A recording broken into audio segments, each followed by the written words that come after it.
Hello, this is Darren Pulsipher, Chief Solution Architect of Public Sector at Intel, and welcome to Embracing Digital Transformation, where we investigate effective change leveraging people, process, and technology. On today's episode, not all cores are created equal in the cloud, with special guest Stephen Holt. All right, Stephen, tell me a little bit about your background. You're new at Intel. Intel's been hiring cloud solution architects to help our customers move intelligently to the right cloud instances for their workloads. What qualifies you for this? Well, I've been dealing with the cloud for a number of years. I've been with IBM introducing their database products into the cloud, and through some of their acquisitions, I've been with a number of startups deploying database as a service to multiple cloud platforms, cloud solution providers. And I've had a very long history with databases in general, but like I said, in the last 7 or 8 years, focusing on cloud, leveraging the cloud, getting the most out of the cloud for all the customers that I've dealt with in my career. What would you say has been some of the most difficult things that you've run into with helping customers move to the cloud? Wow. So I'd probably say that, actually the pricing, the movement, the expectations, that setting the expectations for the move. There's a lot of benefits around agility, time to market, innovative power, but cost. A lot of folks expect cost to be, I'm hoping to dramatically decrease cost. I'm getting rid of a lot of IT. That is generally not the case. It's really the agility aspect. Really interesting, because cost, everyone, all the cloud service providers say, hey, it's cheaper to run in my cloud. But I've heard this from several other cloud service architects or solution architects. Costs, if you don't have control of it, it can run completely out of your budget very quickly. So it is an issue then. Oh, absolutely. Absolutely. And it's becoming a cloud solution architect, I've discovered 2 different things. One is that change is a constant. So things change all the time with cloud solution providers. The features, the functions, the abilities, and the competitiveness between them. I mean, there's constant change. And the other one is that ignorance is bliss. As being a customer of the cloud providers, I just thought things like a core, a vCPU was just another resource, another hardware resource that you could just allocate and use in this, and it was all the same across the board. And then when you get those bills that show the ever increasing number and your workload isn't optimized, and intelligence is a curse, but you get smart very quickly when you. So that's interesting, because a lot of people migrating to the cloud do the lift and shift. And what you're telling me is lift and shift is very expensive. Yeah. Oh, absolutely. There's some workloads that don't belong in the cloud, and they're pretty obvious. Some older applications, legacy applications, mainframe applications. Imagine the work and the thought and just everything that has to go into not just it's not a lift and shift. You have to refactor the application and re-platform it onto a completely different platform. Yeah, there's not a lot of forethought, and you just pay for it on the back end. So you've done a lot of research on the instances in the different clouds and making sure that you're picking the right instance, right? For like performance, if I can squeeze out 25% performance improvement, I can actually decrease my cost. Oh, absolutely. Possibly, oh, right? Absolutely. Yeah. I multiply that by 1,000 instances. You've saved a lot of money. Let's just say a lot of money. Right. So this tells me that not all cores, these virtual CPUs, are equal, because we would think it's almost like a utility, like electricity, right? In my electrical wall, every electron I get to run my stuff is equal, right? Yeah. They're fungible. They're interchangeable.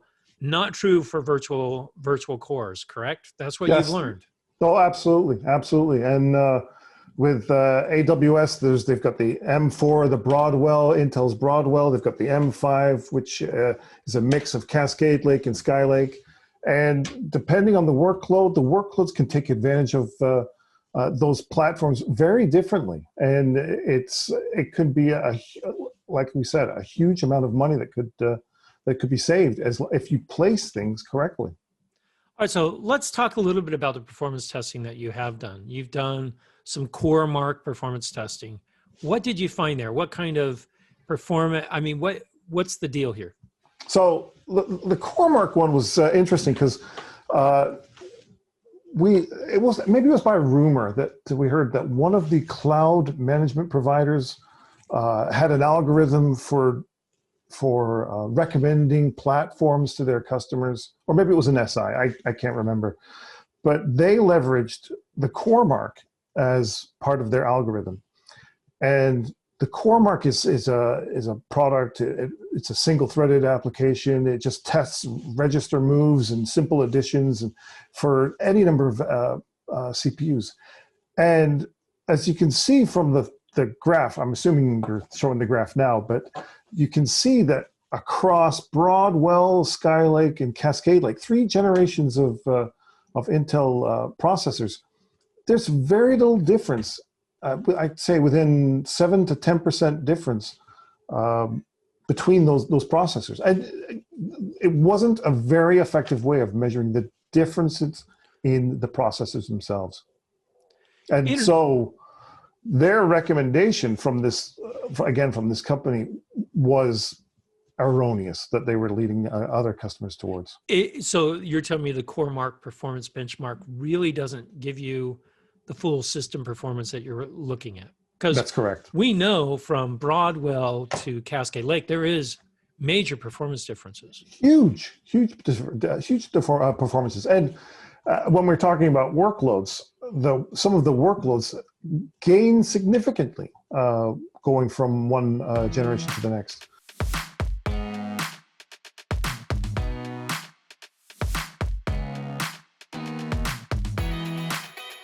So we performed additional tests on real workloads.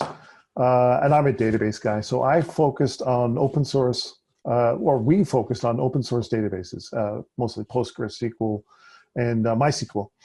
And we found definitely a trend that going from Broadwell to Skylake and Cascade Lake, selecting in the AWS environment, the M4, which was Broadwell, the M5, which was a mix, but we made sure it was on Skylake. It was either Skylake or Cascade Lake.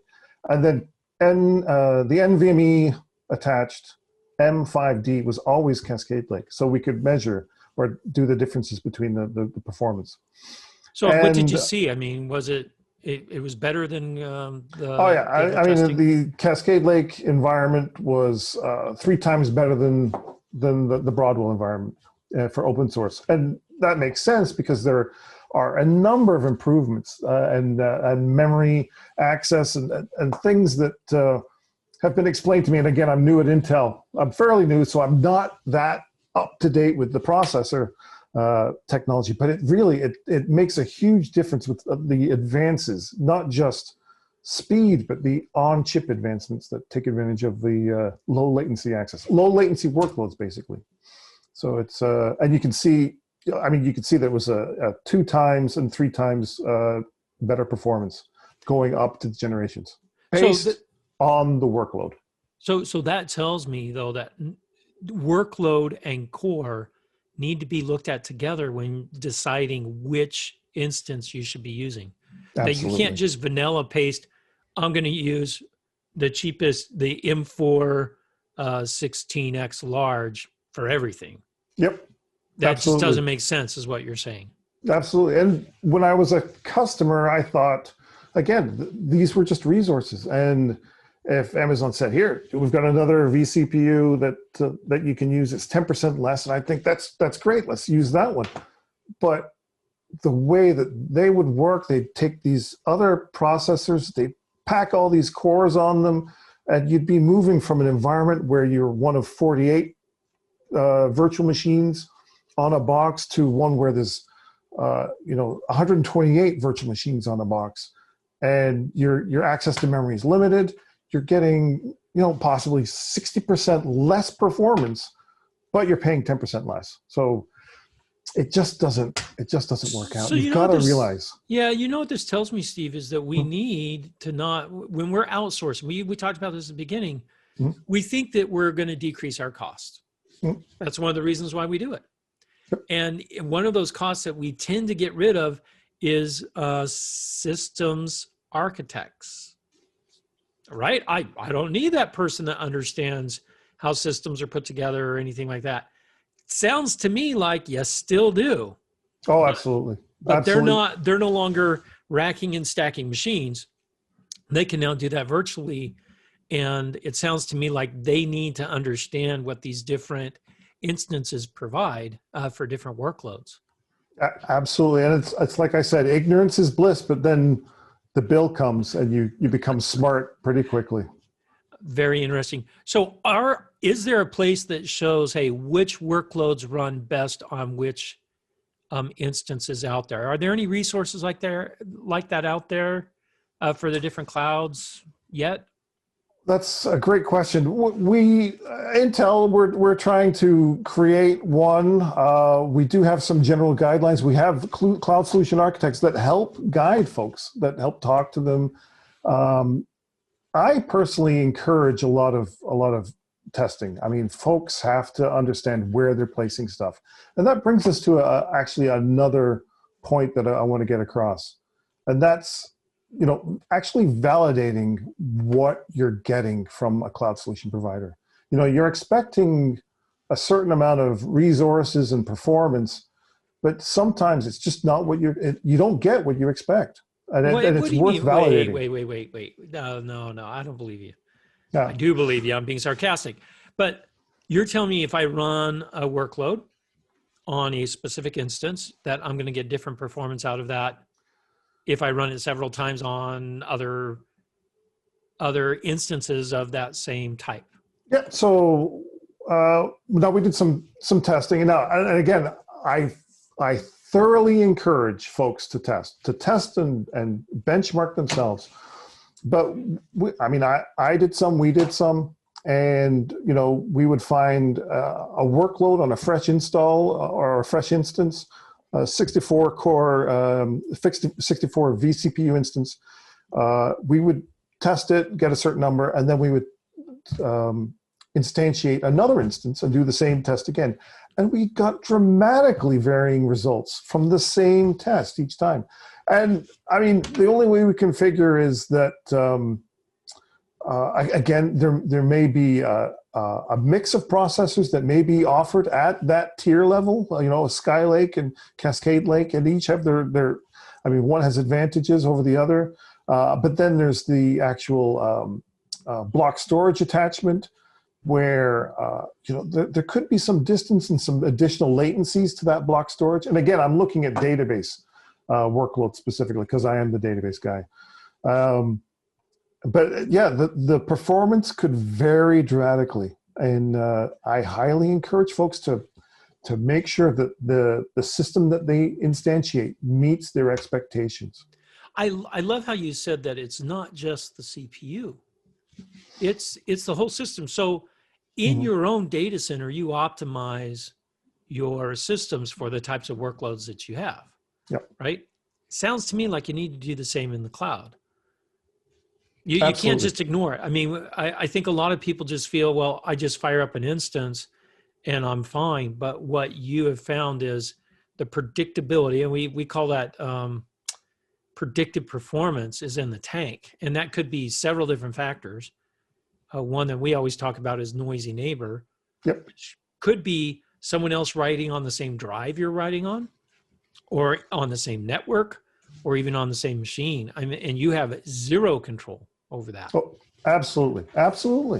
And it's all about the expectation. And again, that goes back to ignorance really was bliss. But then when you start figuring things out, it's quite a lot of work. And ask for help. And that's where folks like myself and my other peers can definitely assist and help folks understand what they're doing, where they're placing stuff, and how to optimize in their environment. Now, Absolutely. what was one of the tricks that you learned from the database, the system as a whole, not just testing, hey, everything's on the same system? You mentioned something to me earlier about you tend to get better predictive performance by using like NVMe drives on those instances instead of just your generic drive space that comes. Yeah, I don't know if it's gaming the system, but we found that we were more or less guaranteed a Cascade Lake performance when we selected NVMe drives. So in AWS, it would be the M5D or the R5D.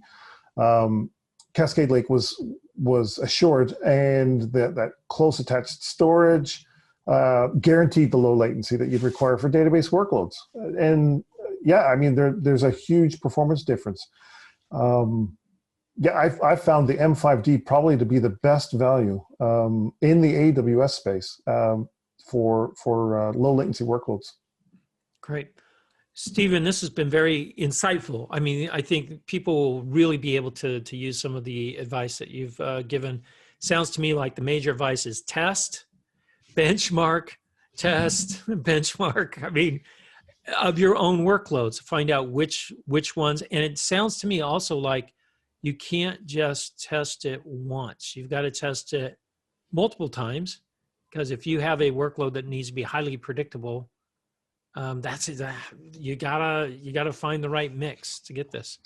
Absolutely, you can't be ignorant of what goes on in the cloud. You really have to get smart pretty quickly, or look for the help to get there. And it can really drive a lot of value for you.